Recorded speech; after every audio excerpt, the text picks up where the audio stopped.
Hello everyone, welcome to my YouTube channel. My today's topic is scrub typhus. Scrub typhus क्या है? नाम तो सभी ने सुना होगा। ये मोस्टली बरसात में देखने को मिलता है, बट ऐसा नहीं है। ये साल के किसी भी समय हो सकता है। अब बात करते हैं कि स्क्रब टाइफस आखिर है क्या। एक्यूट डिजीज़ है जो ऑरेंटिया सुत्सुगामोशी नाम के बैक्टीरिया से होता है। It doesn't spread from person to person. It is transmitted by bite of infected chiggers or mite. मतलब जब कोई कीट या पिस्सू ह्यूमन बींग को काटता है तब ये बैक्टीरिया उनके थ्रू हम लोगों तक पहुंच जाता है और हम लोगों को स्क्रब टाइफस फीवर हो जाता है। और discuss about it's risk factor. ये आमतौर पर उन लोगों को होता है जो घास फूस और झाड़ियों वाले क्षेत्रों में रहते हैं, जहाँ चूहे ज़्यादा पाए जाते हैं, और रेगिस्तान वाले एरिया, खेतों में जो लोग काम करते हैं, जंगलों में जो लोग काम करते हैं और नेशनल पार्क जैसे एरिया में जो लोग ज़्यादा जाते हैं, लोगों को स्क्रब टाइफस ज़्यादा होने की संभावना होती है। बात करते हैं कि स्क्रब टाइफस आखिर होता कैसे है। स्क्रब टाइफस फैलाने वाला बैक्टीरिया मोस्टली चूहे में पाया जाता है। जब कोई कीट या जूं कह सकते हैं, पिस्सू कह सकते हैं, किसी चूहे को काटता है जो संक्रमित हो, उसके बाद वो किसी एक स्वस्थ व्यक्ति को काट लेता है तो वो बैक्टीरिया ह्यूमन बीइंग तक पहुंच जाता है। या फिर कोई कंटामिनेटेड व्यक्ति है, यदि कोई कीट उस कंटामिनेटेड व्यक्ति को काट ले और उसके बाद वो किसी स्वस्थ व्यक्ति को काट ले, तब इसके फैलने की संभावना बहुत ज़्यादा बढ़ जाती है। ये पर्सन टू पर्सन स्प्रेड नहीं होता है। Can also spread by use of contaminated blood transfusion and use of contaminated syringe। पर जूं या कीट ने काटा हो, यदि आप उस एरिया में खुजली करते हैं, खारिश करते हैं, तो वहाँ पर छोड़े गए बैक्टीरिया आपके स्किन के पोर्स, छोटे छोटे छिद्रों के थ्रू आपके ब्लड तक पहुँच जाते हैं। Discuss about its sign and symptom. Scrub typhus से इन्फेक्टेड पर्सन को 6 से 21 दिन के बीच में साइन एंड सिम्टम दिखाई देने लग जाते हैं।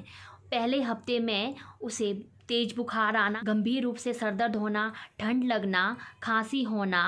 बुखार होने के साथ साथ जहाँ पर कीट ने काटा है वहाँ पर 1 सेंटीमीटर राउंड शेप का एक घाव बन जाता है। स्टार्टिंग में ये घाव लाल रंग का होता है, बाद में जब ये घाव फट जाता है वहाँ पर एक काले रंग की पपड़ी जम जाती है। इसके आसपास के लिम्फ नोड में स्वेलिंग हो सकती है। दूसरे हफ्ते में पेशेंट को निमोनिया डेवलप हो सकता है, हाइपोटेंशन हो सकता है, मींस बीपी कम होना, टैकीकार्डिया मींस नर्व्स तेज़ होना और मांसपेशियों में ऐंठन या मरोड़ होना आदि सिम्टम दिखाई दे सकते हैं। Matter is that how to investigate the scrub typhus. It is not so easy to detect the scrub typhus because इसके सिम्टम डेंगू, मलेरिया, ब्रुसिलोसिस जैसे बीमारी के साथ रिजेंबल करते हैं। Some lab investigation can detect the scrub typhus. In first stage WBC count will be decreased, but in last stage WBC count and albumin level will be increased and platelet count will decrease। Skin biopsy. जिस area में scrub typhus का निशान पड़ा हो उस area से biopsy की जाती है। Western blood test. Western blood test is the main test by which we can detect the scrub typhus. करते हैं कि स्क्रब टाइफस का इलाज कैसे किया जाता है। स्क्रब टाइफस से इन्फेक्टेड पर्सन को हम जल्दी से एंटीबायोटिक डॉक्सीसाइक्लिन स्टार्ट कर देते हैं या क्लोरामफेनिकोल दे देते हैं। किसी किसी केस में पेशेंट को एडमिट भी करना पड़ता है। यदि कोई चाइल्ड या प्रेग्नेंट वुमेन डॉक्सीसाइक्लिन से रेजिस्टेंट हो तो इस केस में हम उन्हें एजिथ्रोमाइसिन एज सब्स्टिट्यूट दे देते हैं। साथ साथ हम पेशेंट को सिम्टोमेटिक ट्रीटमेंट प्रोवाइड करते हैं, जैसे फीवर रिड्यूस करने के लिए हम PCM दे देते हैं। यदि स्क्रब टाइफस का टाइमली इलाज ना किया जाए तो ये काफ़ी कॉम्प्लिकेटेड हो सकता है, जैसे हेपेटाइटिस, लीवर में सूजन होना, अचानक से किडनी का ख़राब हो जाना, अचानक से लंग का ख़राब हो जाना और नर्वस सिस्टम और लंग से रिलेटेड प्रॉब्लम आ जाना, आंतों के अंदर खून का बहना, हाइपोवोलेमिया, ब्लड वॉल्यूम की कमी हो जाना और शरीर के कई अंगों का काम बंद कर देना। पेशेंट के किसी किसी केस में डेथ भी हो जाती है, जो हम लोग मोस्टली देखते हैं यदि पेशेंट का टाइमली इलाज ना किया जाए। बात करते हैं कि स्क्रब टाइफस से कैसे बचा जाए।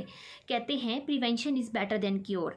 अगर हम पहले से बचाव करें तब हम स्क्रब टाइफस होने से बच सकते हैं।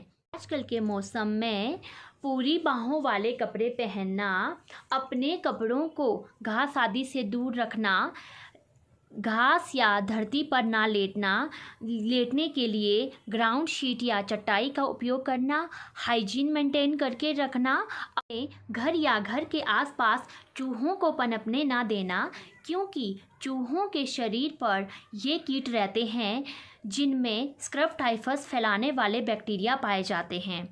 ऐसे एरिया में यात्रा करने से बचें जहां स्क्रब टाइफस के केस ज़्यादा पाए जाते हैं।